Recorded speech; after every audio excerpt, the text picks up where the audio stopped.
So there was a couple of events that precipitated the change. One was obviously the realisation that I was desperately unhappy and I wasn't living the life that I wanted to live. And then the other was the global financial crisis, which really brought to a head that our business model was no longer going to be successful. We relied on very big projects, and at that time nobody was spending $1 and $2 million on training and development and organisational change. So we got to the point where my wife and I said, well, how could we do this differently? We went from 20 people down to 2 people. We had about half the turnover and we're making more profit with just the 2 of us. And we were working about a quarter of the time.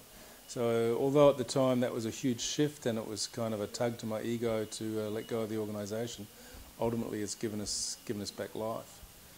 So one of the things that we did as a result of that change, because of the freedom we had, was to take 3 or 4 months off and buy a caravan, and we started travelling around Australia with the kids in the van.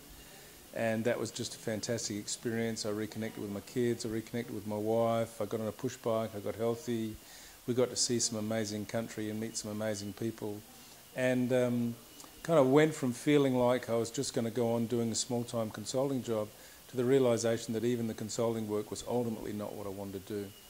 And that was precipitated in the Flinders Ranges in the middle of the desert in Australia one afternoon when I was doing a drawing of one of the mountains. I was just overwhelmed with the spirit of the earth and the freedom, the big skies, the landscape, the energy that was there. And I started to sing and dance and scream and hoot and holler as I was doing the drawing. At that point I realised that actually what I really wanted to do was be involved in art and be in creative things. And to be teaching creativity to other people and helping people to connect to whatever it was that was important for them. Great. So with the new realization, what was your plan, or what is your plan now, and why have you chosen this new path? I've started projects in art. I've just recently had my first online exhibition. I was engaged in an exhibition promoting an environmental cause here on the Central Coast some time ago. And in the last 12 months, I've built up a network of relationships with artists around the coast, working out, who are the successful ones, how do they do what they're doing successfully. And next year we have an experiment that we're starting in consulting to people who want to make a significant life change. So we've got a series of workshops called Head, Hand and Heart that will really connect people to their creativity and how they use their creativity. So many people would argue that to give up a high-paying job and stability, that goes against your newfound direction of being there for your family, because everyone is programmed to have stable income and support family. So how do you argue, or how do you defend your position to do what you love, and the money and kind of the necessities will follow? Because that's counterintuitive to what we've all been trained and taught. Yeah, well, look, I think the training that we're taught in is incredibly fear-based. It's all based on the idea that the universe is lacking and that I've got to work my tail off in order to have any chance of having enough food on the table to provide for my family. So therefore, to be a good provider is to work hard. It's to jump through the hoops. At school, we have this hoop jump system. You get got to pass first year and second year and third year and fourth year. And the whole time you're being programmed, or you're accepting the idea that you have to have this very defined set of skills or this set of certificates on the wall in order for you to be employable, and if you don't have that you should be afraid that you're never going to have enough. But in actual fact, there's plenty of evidence that many of the most successful people in the world have not been down that path. In actual fact, what they've done is very early in their life, or at some point in their life, identified what they're passionate about, and they've pursued their passion. We have nearly 7 billion people on the planet. Whatever you're interested in, there are literally millions of people that are interested in it too. And if you become an expert in your passion, there's other people that are interested. You can find some way to monetize that if that's what's important to you.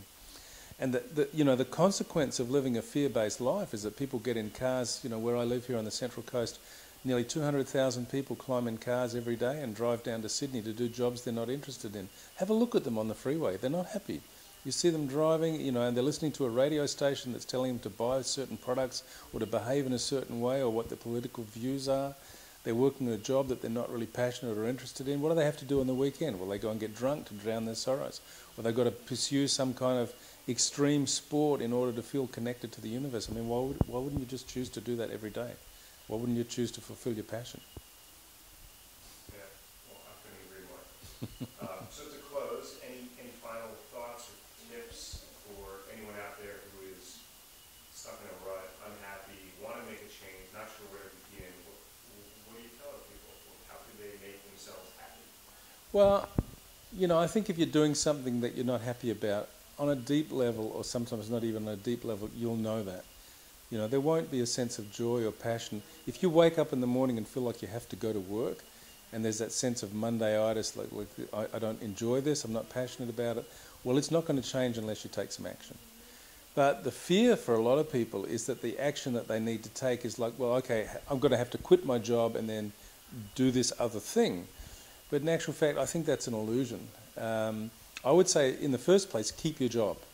You know, don't give up your day job, but start spending some time working out, well, what do you get excited about? Where do you light up? Where's your energy?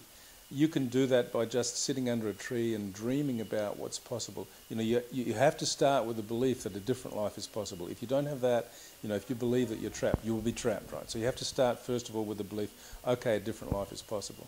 And then I would just, you know, get connected. Where do I get turned on? Is it riding a bike? Is it climbing a mountain? Is it being with people? Is it being with young children? Is it working with older people? Is it being creative? What is it that really lights you up? And then while you keep your day job, start a series of experiments in that other area. Maybe you join a club or you join an association, but don't just be a passive player there. Go and begin to make a difference, and gradually build your network, build your understanding, build your skills, build your capability, and stay with growing that area of your life that gets you excited. You know, if it's your family that gets you excited, then spend more time with your family. Say no to the corporate thing and do more activities. Book more holidays in your diary with your family, and book more time where you can be with them, work out, well, you know, how do I create this more of a life for myself? And then over a period of time, watch what happens. Pay attention. See where the opportunities emerge. And when they do, take advantage of them. It's not like it's going to happen overnight. But you didn't get to be, like if you're like 45 years old, you've been working a corporate job for 25 years and you're desperately unhappy, that didn't happen in 5 minutes. That's a series of choices that you've been making all of your life. If you want to change your life in the future, start making different choices. Get clear on what the things are that are important to you, and make those choices every day. Gradually you'll change it. You know, it was Stephen Covey used the term, but I believe it even goes back to someone like Aristotle. And he said, thought, action, habit, character, destiny. So your thoughts determine how you act. If you think that you're stuck in this job, you're stuck in this job, right? But if you change your thinking, if you think that you can be free, if you can live the Carpe Diem life, you start with that thought, then what action follows from that? Well, then you take more risks, you experiment more, you explore more. So if that action then becomes a habit, if you become habitually creative, your life will get bigger.